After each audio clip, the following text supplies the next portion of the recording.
Let's go. 3, 2, 1. Let's go! go!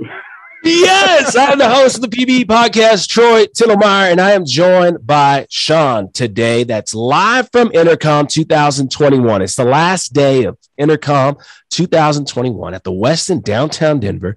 An amazing event, a must be at event every year. If you're in the oil and gas industry, you want to get really involved and really build your contacts with people that are making a difference in this industry and are in it. And that's what Sean is. Sean, please introduce yourself, man, and let's go around the horn real quick. Yes, sir. Let's do it. My name is Sean Kimiagar. I'm a geologist by background. I'm a technical advisor at Enverus, artist formerly known as Drilling Info. And I'm in beautiful Denver, Colorado at the fantastic show that folks at EnerCom have put together. EnerCom 2021. Let's go. Let's go. Well, dude, what dropped out for me, man, was some interesting things, right? I think unconventional players are those players. We know them. Oh, yeah. They have some money to keep drilling, keep doing their thing, kind of managing the decline curve. I don't think there's new drilling money coming in for them.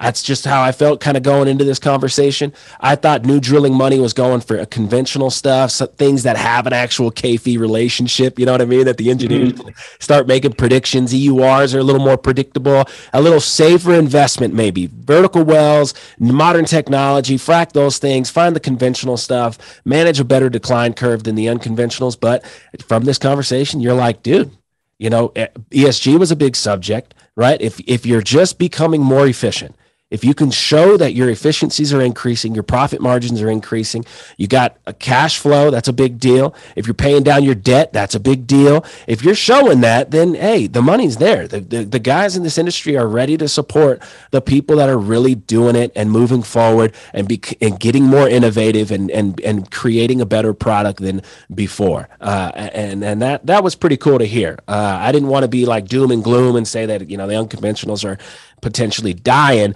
but if that decline curve keeps looking like a hockey stick, that's just the reality of it. That's the reality. Yeah. Let's see what happens. What dropped out for you, man? No, I think I'm glad you're bringing this up as well, because so one, again, the companies that represented here, they didn't necessarily talk about conventional. I'm sure if there were those guys here, they would have talked about conventional as well. Like we said, there's potential and opportunity in both fronts. Sipes Houston, like I said, does an amazing job at both unconventional, but also it's packed with folks who are doing amazing conventional work in the Gulf Coast. And I know, so I'm somewhat familiar with, you know, Sipes, Austin, and San Antonio. They're good organizations too. Houston one, great one. If you ever get a chance. Society of Independence, something like that, right? Society of Independent Petroleum, Society of Professional Earth Scientists. Okay, it's definitely independent. Definitely independent. Right. Yeah, independent. It's independent earth scientists, but essentially what it is folks who have either their own 1, 2, 3-man shops who do oil and gas exploration. You also have folks from bigger companies who show up, but and they have interest either in the actual conventional work or just for the science of it. They want to see what's happening in the industry. They do a great job at, like I said, both the technical and the business side of things. They do a really good job at business networking and connecting people. It's like a mini NAPE every month almost. Right. I've been to the Sipes talks in Midland, and it's the only one, which is, by the way, I don't know why this is, but it's the only one that'll serve you wine during the lunch. I was like, this is great, man. It's just like, as opposed to nothing, or as opposed to like tea, you know what I mean? Some tea, some coffee. No, the Houston one, you know, there's definitely wine, but they also have, like, I think they have like whiskey tasting and things like that every now and again. It's the experience guys you got to hang out with, man. You hang out with experience. They had a mini golf happy hour on the, I think, 35th floor it is of the building. So Petroleum Club in Houston, I think, is at the 35th floor of a tower downtown. And they had a little mini golf happy hour. They have a lot of good events. There's a really nice and young crew just running the show and super passionate about the industry. Running the Sipes? Or running? Yeah. Is that right? I thought you had to be a certain age and a certain amount of experience. I thought the board had rules like that. You certainly have a lot of experience in the room, which is one of the things that makes it so rich in experience. Sure. And but also, you know, the folks who are running it, I don't want to age them, but I think they're all in the 30s. Wow. It's yeah. Right on. All right, man. So EnerCom 2021, you're wrapping it up. Yeah. So a couple of other things I would say. One thing we were talking about upstream and then going to private equity. One thing I found that was really, really interesting was that your operators obviously are they over and over and over saying we're working to either this is our free cash flow, or we're working to get to a certain amount of free cash flow. Like, you know, free cash flow was king. Everybody was talking about it. Paying down debt was big. The future. Some folks on the midstream side were talking about expansion from state to state. That was really interesting to see as well. But about PE, private equity, what was really interesting is that you had private equity folks go on stage and essentially pitch themselves, which, again, you think it's only going to be operators talking and saying, hey, give us money. But then you had private equities up there saying, hey, we do a lot of creative work, creative deals. We're flexible. Our deals can be closed anywhere between 4 to 16 weeks, depending on how well we know the company already. So it was interesting to me that they were both kind of pitching to meet in the middle with the others. What a great opportunity, man. It was a beautiful, you know, romance between capital givers and those who need that capital. Wow. Man, that's great to hear. Capital provider is probably a better word than capital giver, but yeah, there you go. We're learning here. Well, you got the rest of the day to get after, man. I appreciate you more than you know for joining and being willing to talk about this stuff and kind of report, man, of how it's going and what you're hearing. And your experience, again, I think provides such an interesting insight, man. Such an interesting insight. I got a lot of value out of the conversation that I'm going to move forward with. Try to stay tuned, man. Friday, we're doing the Serpentisphere live. What is it? How is it made? How is the ocean floor actually made? You know, what are the rocks that are being made in the ocean floor? That's Friday with Magma Kim and PBE. And then, dude, we're getting ready for the WTGS show. We're going to reinterpret some theses. Okay. Dive into that new data, high resolution stuff. Yeah. And start making some new interpretations of the basin. Get excited, man. Bring some innovation, bring some innovative thought anyway to the basin. And we got a special show happening there too. So just stay tuned, man. I am a fan of you, sir. And right back at you, man. You know, you praised what we're doing at PBE and the energy we put out and these new ideas and stuff. But honestly, I am just a reflection of you. I'm just a reflection of your energy, man, and what you're doing. And I'm a fan. I'm a fan of what you're doing. I appreciate it. And I love your passion and what you're putting forward in this industry, man. So let's stay connected, dude. Let's do this again. A longer show. Yeah, no, absolutely. I might even come out to Arizona someday. I mean, I'd like to see what's behind that green wall. And you get inside the Serpentisphere. Hey, it gets weird inside the Serpentisphere. I'll tell you.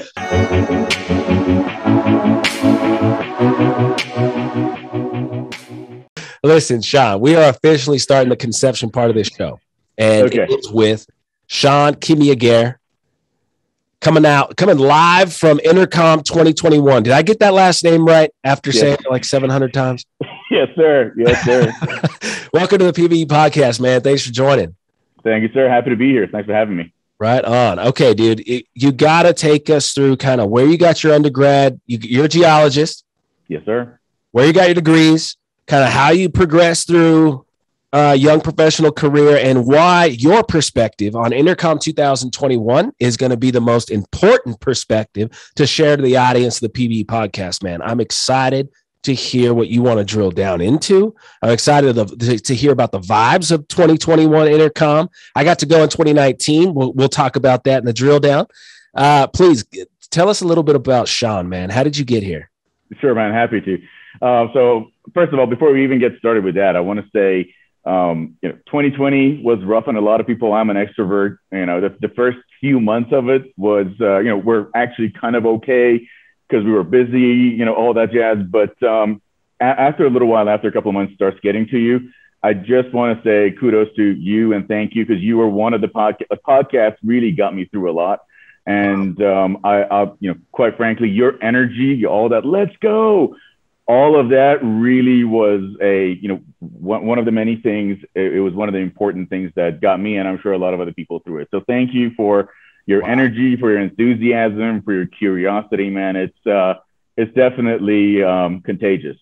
I don't know if that's a good word to use these days or not, but yeah, it's a viral energy you got. Thank you, thank you, dude. I can't bottle it in, man. I gotta share it.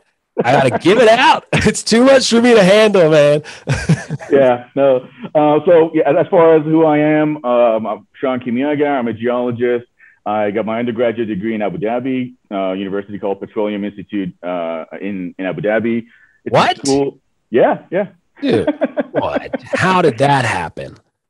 So my parents, so we were expats. My dad, my mom was a nurse in Dubai and Abu Dhabi. My dad worked for Abu Dhabi. His company was contracted by Abu Dhabi National Oil Company to build towers and headquarters and things like that for them. He's a mechanical engineer. You grew up there? Yeah, pretty much. A lot of my young adult years were there. What? High school and undergrad were, yeah. What? Have you been on that man-made island? Yes, I have many times. Dude, have you been to the top of the tallest building in the world? I have many times. What? You're like the coolest fucking geologist I've ever met right now, dude. So Dubai is one of those cities that, like I would imagine, if you're a New Yorker, is similar to that. You never go to the top of the rock unless you have visitors. But when you live in Dubai, everybody comes and visits. So whenever we had guests, those were some of the top choices. Let's go to the top of the Burj Khalifa. Let's go to the Palm Jumeirah and Atlantis Hotel and all that jazz. Yeah. Dude, how many geologists did you go to school with in Abu Dhabi? If I remember correctly, my class was right around 20, 30 or so, right around, somewhere in between there. The school was founded in 2000. Oh, now I should have looked this up before. I think it was 2001 that the school was founded. And I started in 04. And it was, like I said, the school was founded by Abu Dhabi National Oil Company. So it was meant to train people for the oil and gas industry, for the Abu Dhabi, but also global oil and gas industry.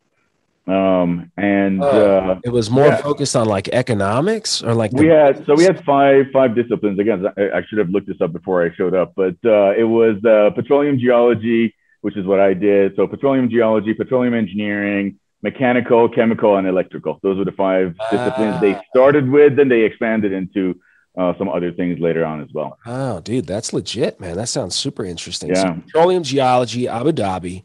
Yes, sir. What did you do? You got an undergrad and a master's? I do. I got my undergrad there. So my family and lots of my family on the mom's side are in Dallas Fort Worth area. So I went to UT Arlington, University of Texas Arlington. Shout out Mavs. So that's where I got my master's in petroleum geology.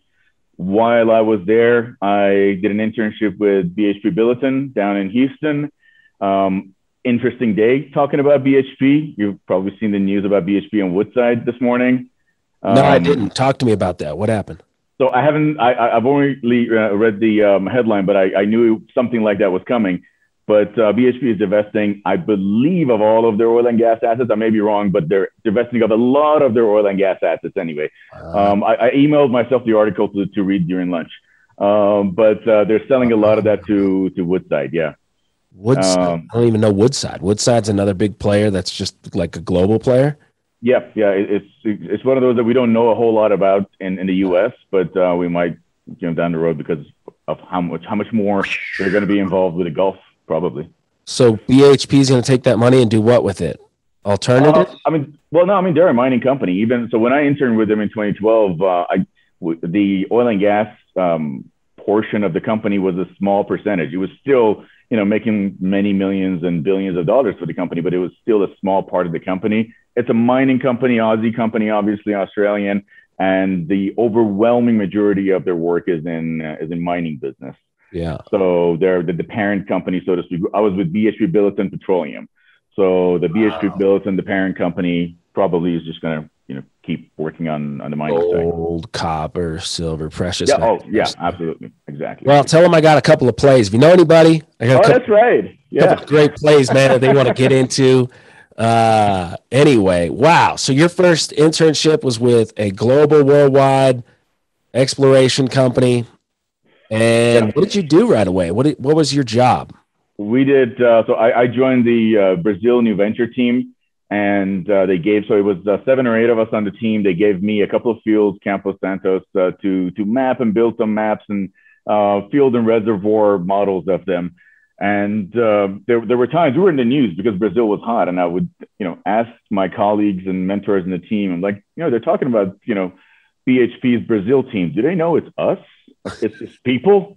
And that's one of the fascinating things about oil and gas as well. I mean, we'll kind of link that to EnerCom and elsewhere as well. But it's, you hear about companies and then you talk to their CEO, their engineer, their geologist, like, oh, there's only 8 of you at the company and you're making millions of dollars. And, part of my career, we'll get to that in a bit, was in, A&D, acquisition divestiture.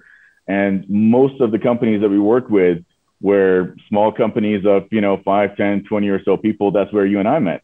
At the beginning. And, you're amazed that, a tiny company like that, 10 people, you have a $50 million asset. That's amazing. Very cool. Let's jump to that. Let's jump to that real quick. Sure, man. Because I definitely want to learn more about your young career, academia, all that stuff. I think that's something we can dive into at a deeper show. Agreed. If you ever want to come out to Arizona, or maybe if you're going to WTGS Symposium in September, we could do a show there. That would be badass. I'm hoping to be up back in Denver for AAPG ACE. I don't know if you'll be here. You're going to Image? Yeah, that's right. I kept getting Image. I kept ignoring emails about Image. I was like, that's probably spam. Until like the 15th one, I was like, let me open it. I was like, oh, it's called Image now. Oh. Gotcha. Maybe a little bit of a note to AAPG and SDG to I don't know, let people know outside of just emails what Image is. Right. And what does it stand for? Do you know? Do you have any idea? Like, I know I read it once, but I did too. We can bring it up, but yeah. What the heck would that be? Innovation. You know my camera is right here, so I can't type without making this weird. But I know you can't Google this right now. This is just off the top. Give us your best acronym for Image right now. God, why are we doing this, man? I thought we were here to talk about EnerCom. I'm just kidding. All right, man. Let's jump to your experience in mergers and acquisitions, right? And divestitures through that company that's called Dietrich. Yes, sir. Okay. I was trying to cheat. I got it, but it's too late now. What is it? It's hang on. Imaging on conventional reservoir pore systems. No, that's not it. This isn't being recorded, is it? Oh no. We can splice it. Yeah, it's all good, man. It's all part of it. One of my favorite parts of Conan shows is the scraps when they show everything that. But anyway, so AAPG SCG annual, which is in September in Denver. If anybody is comfortable attending in person, please do. I think there's going to be a virtual component to it as well. So let's there's that. Sounds good, man. Well, at some point we will definitely have to link back up and go deeper into really that experience, that interesting experience. I think you had, obviously coming from Abu Dhabi, getting a degree, and then coming to the States, and then everything that we just talked about. That's fascinating to me. But specifically for this call, we're talking EnerCom 2021. Yes, sir. So let's drill down and start with this. We're going to drill down into EnerCom 2021 with Sean. I'm not going to try the last name again. I'm sorry, man. I almost said it, but I was like, nah. Sean K works. Sean K. We're drilling down with Sean K. And I want to start with this question. From what you learned and your experience at Dietrich and what's happening today at EnerCom 2021, what, in your opinion, is actually getting deals closed? Like, where is money actually going right now? Yeah, no, that's interesting, because I know we had a conversation early on about conventional, unconventional as well. Oh, yeah. What's interesting is when you go to meetings like Sipes Houston, one of my favorite meetings to go to. It's all of these groups, all of these meetings are just completely different worlds. You go to Sipes Houston, it's a different crowd, different interests. Yep. You go to NAPE, and I thought this is my first EnerCom, and I was told that by some that it's similar to NAPE but different, and that's a perfect description of it. It's kind of vague, though. so now that I'm here, I have a much better understanding of it. I'll give you an. So I think both conventional and non-conventional are in. Here, I have heard very little about conventional. You go to Sipes, you hear so much enthusiasm about conventional. Both of them perfectly valid, amazing opportunities in both areas, I think.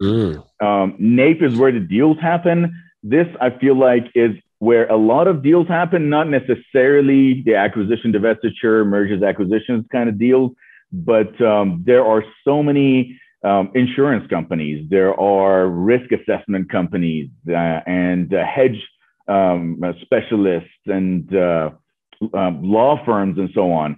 So there's a lot of that. So I feel like, and then, companies who come and speak. One of my favorite things, again, this is my first EnerCom, and I'm blown away by the incredible amount of access to first of all, the attendee level and caliber, and then the access to them. It's to just give you and we'll get to what's getting deals done, but let me throw this in for anybody who's not familiar with EnerCom all that much. So EnerCom, first of all, it's EnerCom Consulting. It's a company. I'm getting to know all of that through this trip. They put on a couple of shows a year. This year, so previous years, I think 2019, they had about 1,500 people attend. This year, they had 1,100 people sign up. They say about 90% in person. I don't see about 900,000 people in person, but I think one of the main reasons is that we have 2 halls for talks, and then there's about a dozen rooms, one of which I'm sitting in, which are rooms where deals kind of happen. The breakout rooms. Breakout rooms, they call them, right? Exactly. So I'm in one of those breakout rooms right now. So I think that's one of the major values of this conference. And so, people who come and talk are CEOs of oil and gas companies that you've heard about, CFOs, almost without fail. It's someone at the C-level, not that necessarily that's the most important thing. But it's just the fact that when someone is talking, that their organization's thought process is all behind that person. And when that person sits in a breakout room with someone else, another operator, a private equity firm, a midstreamer, that they could just about sign a deal right there and then. Wow. So that's one of the really interesting things about the access and the folks who are here, which I think is amazing. Did you do the golf tournament? I didn't, because I don't play golf. You don't golf? No, I should. Yeah, that's how you get I've been meaning frustration to. Smack that ball, man, all over that golf course. I don't care where it goes. Try to get it in the hole. I was there in 2019, man, and that's interesting. You pulled some stats from 2019. There was a lot of people there. Yeah. And the vibe was not positive. That's for sure. Interesting. Yeah. It's very different this year. It's so folks who are here, upstream, midstream, private equity, ESG, renewable, data, law firm, insurance folks. So we were talking about upstream. We'll maybe jump back and forth a little bit.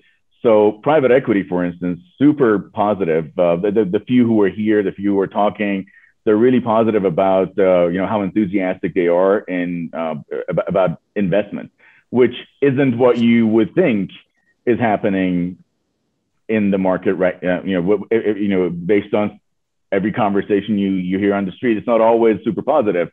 But kind of to your point of what's selling, free cash flow is selling. Paying down your debt, that's what's selling. And one really interesting thing that has come up is, so there's a lot of emphasis on ESG here, and I know that among the right around 1,000 people here and across the industry, there are a lot of varying thoughts and opinions about ESG. But also, Environmental, social governance is what you're talking about, right? yes, sir. Yes, sir. Environmental, social, and governance. And what's interesting about that is, again, there are varying opinions. Some people love it, some hate it, some want to go with it because their financiers are kind of pushing them, forcing them to do that. And again, like I was saying, comparing rooms, going from one room to another, one conference to another, it might be very different vibes. Some people are just bad mouthing ESG, but elsewhere, everyone is talking about like this. And no judgment. But here, for instance, I can say at least 80% of the operators who were talking, they talked about their ESG activity to date and their goals and plans for ESG in the future. Some of them, you could tell that they're not necessarily doing it because they love it. One of them actually said, yeah, well, here's our ESG slide. Like, just like that. Like, yeah, it's the obligatory ESG slide. Fair enough. But then when you how many companies are involved in, that's the amazing thing. So I knew it was over 90 companies, but I thought it was all attendees. But it's over 90 presenting companies at this 3-day fairly small compared to your ERTech and NAPE. It's fairly small, and it's a fairly tight space as well. It's not a conference. Yeah, if it's in the same place, you go up the escalator, it's got a badass sign, and then there's basically 2 big rooms up there. I bet Inverse got one of the corners of the lobby next to the coffee stations. Yes, it's the exact same place then. It is. No, it's the exact same place. It's Westin Downtown Denver, and exactly that. You come, two escalators up, you get to where the two, basically you put the 2 halls where the talks are held at. You get a medium-sized wedding venue, or a good-sized wedding venue. So it's not huge, but in a way, that's kind of, I don't want to say like the charm of it, the value of it, because every time you're sitting listening to a talk, you say hi and you say hi, and you walk away having made contacts with 2 very interesting, important people. The number of times that I'm sitting at lunch and someone has come and sat next to me like, hey, just wanted to follow up on that, or I've done the same thing, is amazing. Wow, man, I need to get PBE at the next EnerCom, man. We got to do some podcasting and just meet these people like you're talking about, because you're absolutely right, man. I remember being there. I remember being there, sitting down and being like, oh, business card from a guy with Wells Fargo. Oh, that's weird. And here's a business card of a lawyer like you're talking about, or somebody else. And then I went there knowing nobody. I knew zero. Yeah. Did the golf tournament, met the organizers. I can't remember the guy's name, the older dude, the glasses that runs around and like really puts this whole thing on. Like the people involved in the EnerCom really know what they're doing for sure. Yeah, agreed. Met some great contacts, still talk to them today, and trying to, understand deals and where can I, put my time and attention to help sell deals or get people motivated to spend money to start de-risking it. You know what I mean? Like, then there's a lot it's interesting that it's so positive in kind of in almost anything. In ESG is a very complex and pretty complicated subject to attack, and why they're doing it, how that actually turns into money, right? If you're high in ESG or you have good ESG, I don't even know how to scale it. Like, what does that even? So here's the thing on ESG that one of the things I love about it is that companies aren't just talking about ESG. 90% of their talks are about, these are the wells we drilled, this is the results we got, this is the acquisition we made last year, a year before, whatnot. And then, of course, they're talking about their ESG as well. But the reason I say it's different from room to room, so we had a panel, SPE A&D symposium a couple months ago, I think it was in May. We were on an ESG panel. When you have private equity types of the world in the room, it's a very different vibe than when you have independents or private companies on their own, which, again, not judging one way or another, but it just is different vibes. Because when you're private, you're not really answering to anyone. When you're independent, you're like, hey, I'm drilling my conventional or unconventional well. My money is coming from I won't name names, but like folks on LinkedIn are like, thank you for investing. I think we all know who. It's totally fine. Like, it works for you. You have your financing.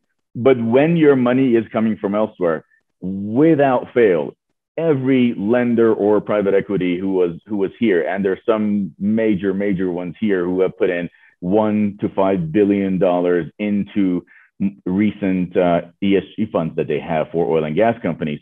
They very specifically talk about this is your access to capital. If you want 100 million from us, if you want 200 million from us, these are some of the criteria that we look at. And actually, one of them mentioned that I had a quote somewhere, but so I'm kind of paraphrasing. But in our case, so I'll tell you, not a plug, but I work at Enverus, so I'll share some of my experiences. But I talk to folks about ESG 3-4 times a week at least, and in more cases than not, they care about the E more than S and the G, because they're like, hey, exactly, the environmental, the emissions, greenhouse gas, the flare volumes, and things like that. So they're like, can you show me how much we're flaring? Yes. Can you show me how benchmark us against others? Yes. Some who want to write their sustainability report care a lot about the social and the governance side as well. But one thing that I found really interesting is that a lot of the PEs, private equities at this conference, one of them very specifically said, we see G, the governance, as the driver of E and S. They said board quality and leadership is essential to company performance. Now, again, I'm reporting here, some agree, some disagree. I see what you're saying. But yeah. I mean, you got the people that are getting paid a lot of money to determine yes or no, right? And then they sit down and come up with how the company should run, and then they make the decision. So that makes sense. That at that level, G is what's really driving it. Environment to me is the rocks, dude. Is the geology. It ain't it is not the people, because the people come up with the emissions and the carbon and then what are we doing with the methane and how bad is that? That's all ideas of the people. The environment is truly the rocks, dude. The environment is what is actually coming out of this ground. What is the gas actually, in the elemental level? What are we talking about here? And its impact and all that stuff. The environment, that's what I get out of that anyway, for the E and ESG. And then the people, man, the social aspect is a big deal. And it starts by educating for sure. Educating the people on what the social, what's going on. But at the end of the day, ESG is all about just becoming more efficient. Stop making safety issues, stop making problems, become more efficient, make more money, become more respected again by the investors and all that stuff. So I think ESG as a whole is all about just becoming more efficient. No, I agree. So just to pick on the social aspect that you mentioned, I think especially coming out of the 2020 and the pandemic and the quarantines and everything, and like we addressed at the beginning of the podcast, it's been a rough time, and I personally didn't quite admit it to myself at the beginning how rough it was. But I'll say this: like, one of the things that my company did was we had virtual, I forgot what they were called, but basically emotional health sessions. They hired outside companies, hour-long, completely voluntary. If anybody wants to join, basically they talk you through, hey, listen, you're not alone. There's so much going on. It's things that I don't have the expertise to talk about, but essentially helping you get through the tough times that you're going through. I know I was dealing with some things, a lot of my colleagues with, families and kids and working from home. I like working from home. I think a hybrid is good, but some colleagues had younger kids and they just couldn't. So there was a lot of difficulty. But so I think the one part of S that is really important, the social aspect of it is, and kind of goes towards the governance too, but how do you treat your people? Like I've come out, and the world hasn't quite come out, and we're still working through it in the US as well. But out of the pandemic, appreciating that I feel like I was supported emotionally. The company took care of us fairly well to the best of their ability. And so that's important for retention, I think, for instance. So when I talk to someone and they say, how's Enverus, this is the story I will tell, because that's what I experienced.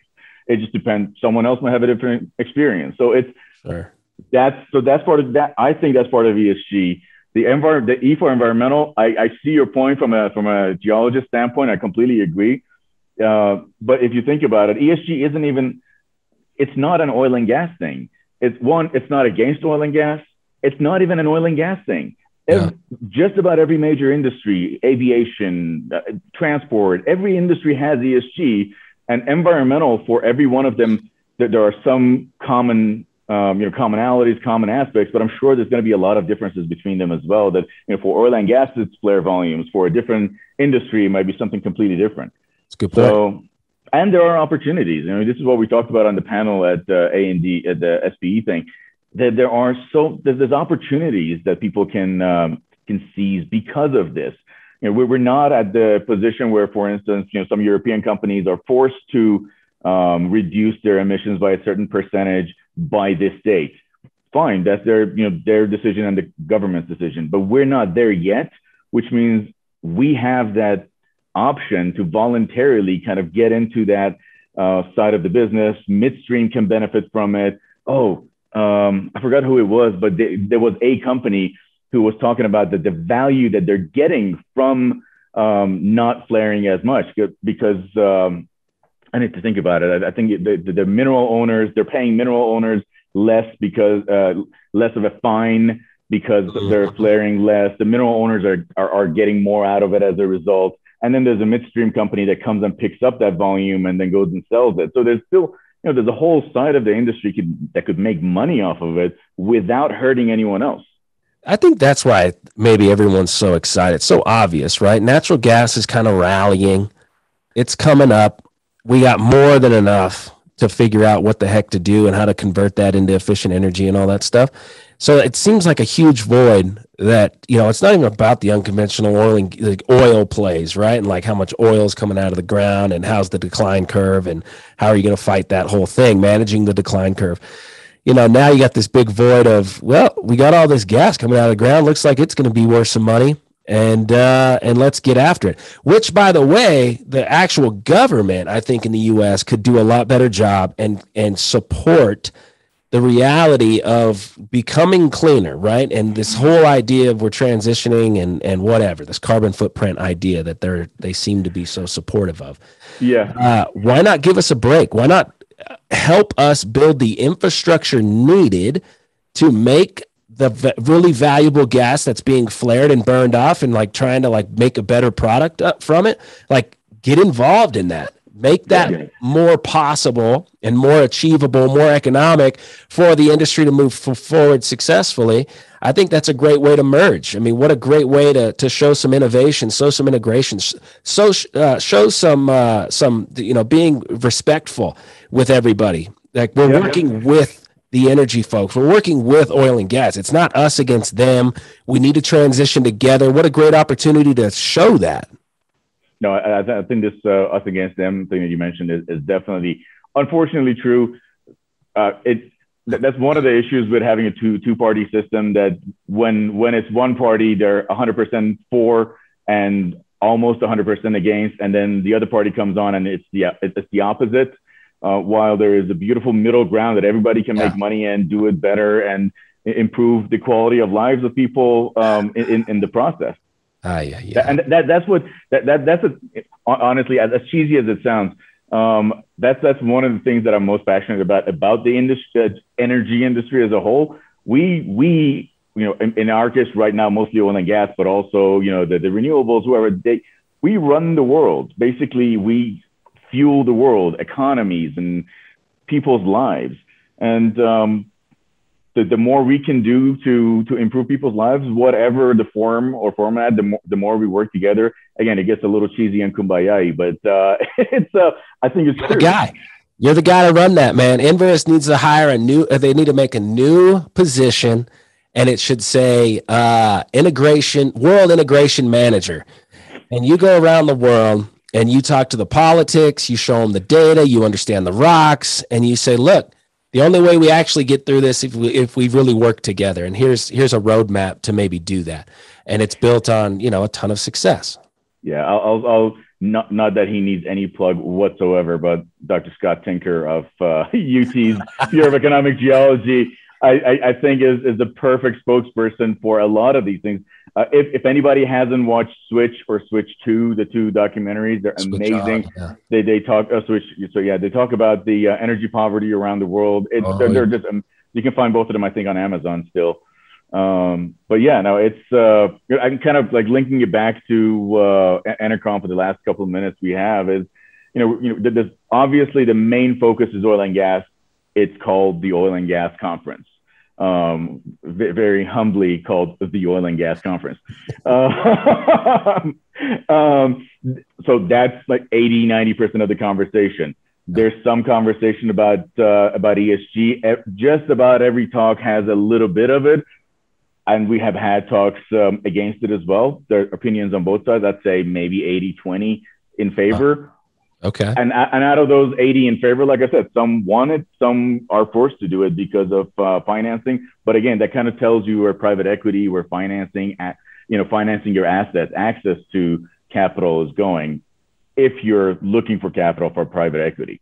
Yeah. And then we also had some talks about renewables. We had our own Embarrass's Sarp Oskan. He's a senior director. He works on our power renewables division, and he talked about renewables and how to pick winners. And what was interesting about that, and a couple of other renewable talks, I'll mix all of them together, is that not all renewable projects work. And I may get my numbers wrong, but I think that 4 out of 5 may fail. How are you going to find that one that's going to be profitable? Well, it's important for you to have that data, that visibility into what's happening in the industry, so you can go and make those decisions.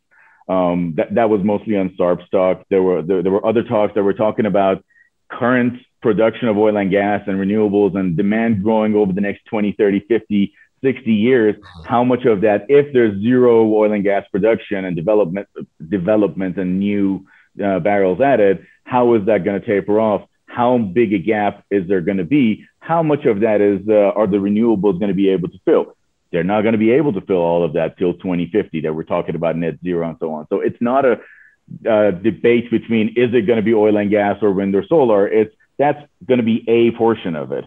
Oil and gas is going to be important. Yep. And renewables are going to grow along the way with them as well. So, yep, I like that, man. It's in a good spot. So that's in a good spot. It's good. It sounds positive. Let's just run a quick 3, 2, 1. Let's go. Are you ready? Yes. Before we do that, I just want to say again, big kudos, one, to you for all the great podcasts and your energy, and also to the EnerCom crew for putting such an amazing show together. It's great. Right on, man. Right on. Thank you for that. Thank you for sharing that, because it's a big deal for the people that do put it on. Anytime. I appreciate it, man. I appreciate it. With that, I'm going to head back to the wrap up the last day of EnerCom. Right on. And thanks for what you're doing. We'll chat soon, buddy. Right on, brother. Later.